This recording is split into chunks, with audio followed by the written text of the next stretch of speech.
Look, I'd be lying if I said the M4A1 isn't one of the most iconic weapons in Escape from Tarkov. There are plenty of different builds and attachments to choose from the lowest recoil all the way to the budget. So today we're going to be diving into budget to best, the best build recommendations, and also some awesome attachments for taming the recoil on this absolute monster.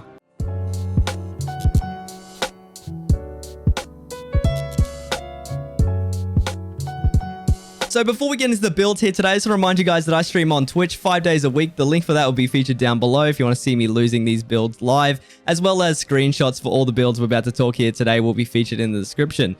Jumping straight into the first build here today, I want to remind you guys that you can actually go over to the flea market and buy a thing called a rechargeable battery or a rec battery. You can find these from the low end from about 12,000 rubles up to about 15. And if you go to Skier, actually at level 1, there is a barter that you can do every 2 hours where you can trade a rec battery for an ADAR. So the ADAR is actually interchangeable 5.56 with the M4. And I've actually got a separate video talking about the ADAR a little bit if you guys want to get into that building. But we're actually going to be doing a little bit of a sneaky trick here today that helped me do some tasks, where you go to mechanic level 2 and you can actually buy the M4 lower receiver for around 19,600 rubles.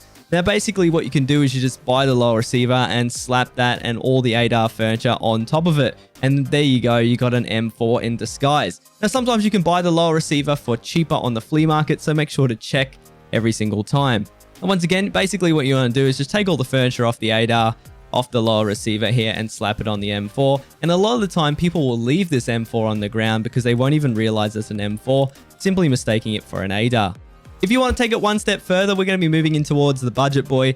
Now, you got the option to change the front sight here, or the gas block, so that you can actually get rid of that giant post that basically covers some field of view. Now, there are other ways of getting around it, like the tactical riser here as well. But sometimes using the riser is more expensive than switching the gas block, so this is something you need to think about. Another option is using some of the compact mounts or the contact prism here, which is actually a really nice high-sitting scope, which you can put that on a riser and go all the way over the top. Another cheap option is the Valde here. This is one of the cheaper sort of red dots. And as you can see here, when I aim down sights, you can actually clear the irons with this scope because it sits so high. Problems like the P1X, however, don't want to be using scopes like this without removing the gas block, otherwise you won't be able to see anything. So with that out of the way, we're going to jump into compensators. We're actually going to be using the PWS CQB 556 compensator, as it is incredibly cheap and good value.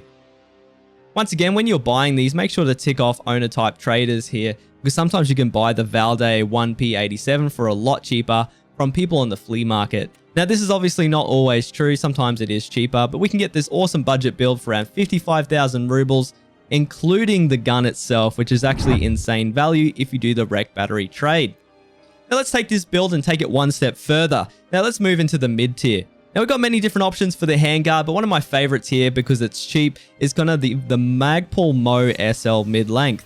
Now, this thing has a few problems with it and a few benefits. The first one is that it only allows you to put on the M-lock, or you have to buy the 4.1-inch guide. Now, if you can't buy the 4.1-inch guide yourself, then I would not recommend buying it off the flea and trying one of the KAC rails. But we're going to be putting the RK0 on there, and we'll be keeping the same PWS compensator and the same Valde scope. If you guys are enjoying this video so far, make sure to subscribe for further gun build videos. I'm working on a lot of different guns. If there's a specific gun you'd like to see me do next, make sure you let me know in the comments down below, and I may consider it.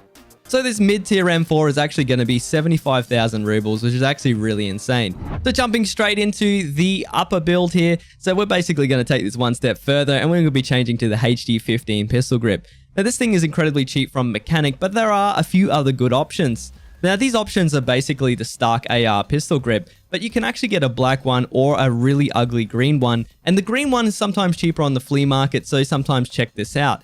And the same thing goes for a lot of different parts when building an M4. Whether it's a green or an FDE variant, sometimes just check around and price check, because sometimes the colored options are actually a lot cheaper. For the many stocks, we have a lot of choices here, like the green MOE stock or the HKE1, but we're going to be jumping straight into the MFT bus because it has 39% recoil reduction, which is basically what you want in an M4, and it is pretty decently priced as well. So this whole entire upper mid-tier build is definitely cutting back that recoil significantly with the introduction of a way better stock. However, you're going to pay for it slightly here with a slight price increase from 75,000 to 95,300. But I would actually recommend running this build because the recoil on this build is actually tameable in full auto for 50 meter or so sprays. If you want to take this even further, we're actually going to be jumping straight into suppressed. And I think the M4 actually thrives when it's being suppressed. The first thing you want to do is you're going to look for the Surefire compensator. Now make sure you get the one here that says SF3P. Now this one is actually statistically the best. Now you get many options on it, like 3 individual Surefire suppressors, but the tan one actually has the best stats. Whereas the other 2 monster ones are incredibly cheap, but they don't offer you as much recoil reduction, but the ergo was a lot better. So if you are using CQB, these are good options, but I would recommend going for the tan one. Unfortunately, the tan one is a little bit more expensive, but its stats are amazing, so this is the price that you have to pay. Moving towards the handguard, however, we're going to be jumping straight into the MK10.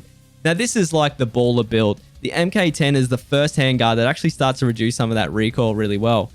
We can also mount the Hera Arms CQR grip, which is an amazing grip, but we're still going to be sticking with the age-old standard RK0, which is just the best bang for buck, whether recoil and ergo. It's just a great grip all around.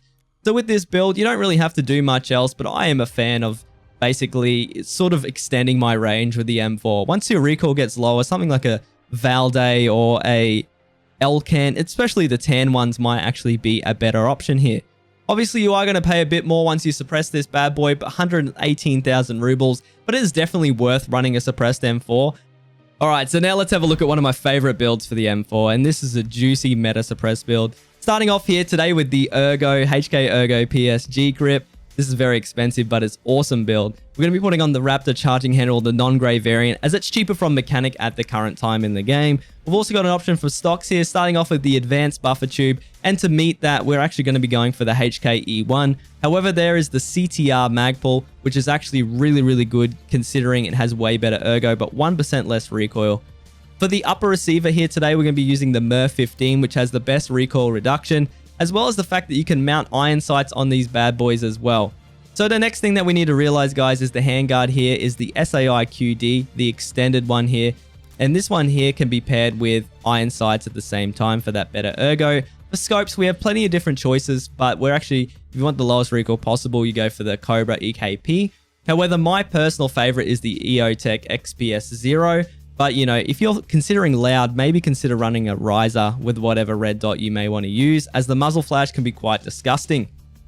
Mounting a rear sight and a front sight here, we're going to be jumping into the extended barrel. Now, you got choice between the 20-inch here and the 370mm. Now, the 20-inch actually gives you the best recoil reduction and also the best muzzle velocity. However, the 370mm gives you the option for the SAI jailbreak. For the suppressed build, we're going to be using the 20-inch barrel as it has the best stats. And once again, as soon as we put the 20-inch barrel on, we're going to be hitting it with the Surefire S3P, which is actually the best compensator here. And on top of that, we're going to be going for the FDE SOCOM Surefire suppressor with the 4.1-inch guide and also the JP Enterprises gas block. Once again, for the recoil reduction, we have to go for the RK2 as it has the best stats. But I would recommend in your own builds, maybe considering the RK0 or something with a little bit more ergo, as this has incredible recoil already. This thing is going to set you back a fair bit here at 237,000 rubles, which is insane, but this gun is an absolute laser beam. Now, if we look at the different suppressors, it used to be the Daniel Wave was the meta. However, you can see on the right-hand side that the Surefire actually has 1% better recoil reduction.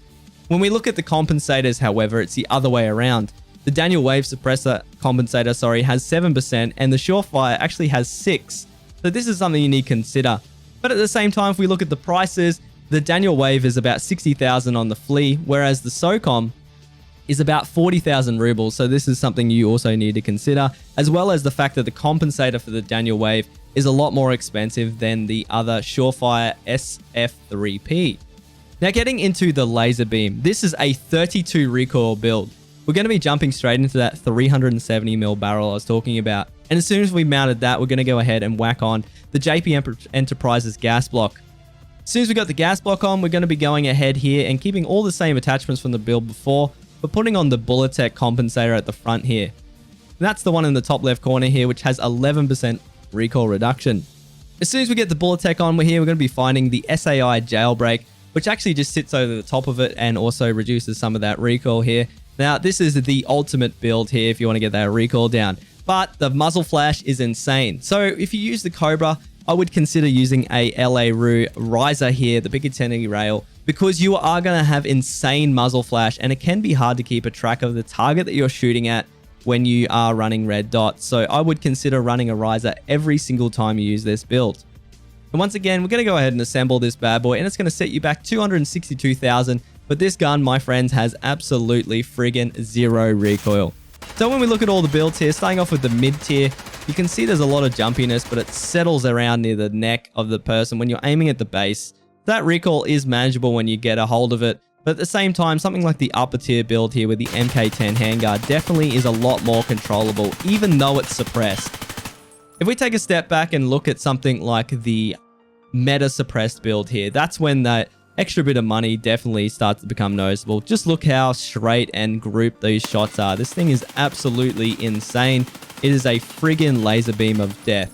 But when we look at the Lao build, once again, guys, look at the recoil on this absolute bad boy. With 32 vertical recoil, it is literally non-existent. I can sit here and just not even move my hand and the whole spray is basically in the same spot, which is just nutty. Hey guys, that's it for this video. If you learned anything about the M4 modding here today, let me know in the comments down below what gun you'd like to see next. Make sure to subscribe for further gun build guides and also ammo testing. As always, guys, thank you so much for watching to the end, and we'll see you on the next one.